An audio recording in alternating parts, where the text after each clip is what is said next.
শুনে রাখো, এখন যেরকম একটা মানুষের এই কথা বলতে ভয় লাগে যে আমি 1971-এ পাকিস্তান ভাঙুক এটা চাই নাই, এখন যারা ক্ষমতায় আছে আওয়ামী লীগ, তাদের জন্য এমন দিন আসবে যে আমি আওয়ামী লীগ করি এই কথাটা রাজপথে এসে বলতে পারবে।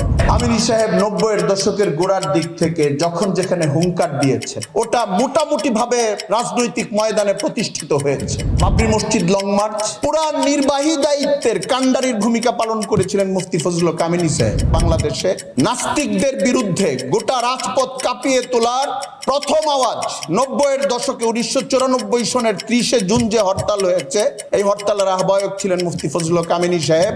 আমরা হযরত মাওলানা মুফতি ফজলুল হক আমিনী সাহেবকে রাজনৈতিক অঙ্গনে প্রথম দেখেছি হযরত হাফিজি হুজুর রহমতুল্লাহ আলাইহির সঙ্গে, যিনি তার উস্তাজ এবং শ্বশুর ছিলেন। আমি সরাসরি মুফতি আমিনী সাহেবের সাক্ষাৎকারের মতোই জিজ্ঞাসাবাদ করে